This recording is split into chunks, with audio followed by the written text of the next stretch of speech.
July 4th, 1989. In a quiet Belgian village, a 19-year-old, the son of a local farmer named Vindelaire, steps out onto his porch for a morning cup of coffee. The air is still. The world is calm. Then out of nowhere, a Soviet MiG-23 fighter jet crashes straight into his home. When police arrived, they could hardly believe what they were seeing.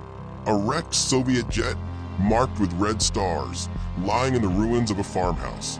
How could a Soviet aircraft end up here, just 15 kilometers from the Belgian-French border, over 1,000 kilometers from the Soviet Union? Beneath the debris, rescuers found the body of the young Belgian. The pilot's body was nowhere to be found. Later, after the investigation, the truth would come out. During the flight, the MiG-23 experienced temporary engine failure. Believing the aircraft was about to crash, the pilot ejected. But the jet kept flying uncontrolled and without a pilot. It traveled more than 910 kilometers, crossing the skies of East Germany, West Germany, the Netherlands, and Belgium. After completely running out of fuel, the MiG finally went down, crashing near the town of Courtrai, close to the Belgian-French border. In the Soviet Union, careless pilots were usually sent to serve in remote corners of the vast country. Those who proved themselves in combat and political training were assigned to more prestigious posts. Nikolai Skuridin was one of the experienced ones. He served as the head of the political department of the 239th Fighter Aviation Division, part of the northern group of forces stationed in Poland. Skuridin had logged over 1,700 flight hours, more than 500 of them on the MiG-23. On July 4th, after returning from vacation, he arrived at the airbase near the Polish town of Kołobrzeg. That day, he was scheduled for a routine training flight aboard a MiG-23. After takeoff, as the MiG climbed higher into the sky, Colonel Skuridin suddenly felt the engine power drop. A loud bang echoed from the left air intake, followed by a sharp loss of thrust and altitude. The afterburner had shut off on its own. Believing the engine had failed, Skuridin contacted command and reported his intention to eject. After receiving permission, he pulled the handle and ejected safely, though injuring his arm upon landing. The acting commander of the Northern Group's Air Force reported the incident to higher command, assuring them that the aircraft had crashed into the sea and caused no damage. But that information was wrong. Just 6 seconds after Skuridin ejected, the MiG's engine roared back to life. The jet leveled off and continued to fly on its own. The automatic flight control system was still active, and once the engine regained power, the aircraft stabilized and began to climb, thanks to its friend or foe identification system. The MiG passed undisturbed over the territories of Warsaw Pact countries. Once it entered East German airspace, NATO radar stations picked it up. The radar screens lit up an unidentified aircraft, moving at 740 kilometers per hour, an altitude of 12,000 meters. Western military controllers watched in disbelief, expecting it to turn back toward the east. But instead, the Soviet jet crossed the border and entered West Germany.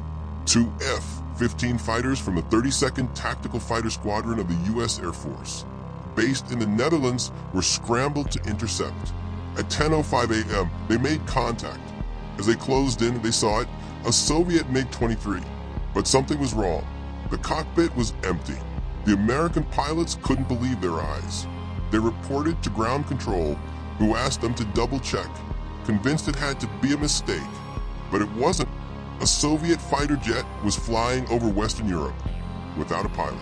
The Americans were ordered to escort it and only shoot if absolutely necessary. The MiG was now flying over heavily populated areas, and no one could predict where it might fall. Captain Bill Murphy, one of the F-15 pilots, later recalled, "It was surreal. Right beside me was a Soviet MiG-23, just like the ones from the textbooks at the Air Force Academy. Only this one was flying itself." Escorted by the 2 American jets, the MiG continued its lonely flight over West Germany, the Netherlands, and Belgium, heading toward the French border. The order came. If the Soviet aircraft approached the city of Lille, it was to be shot down.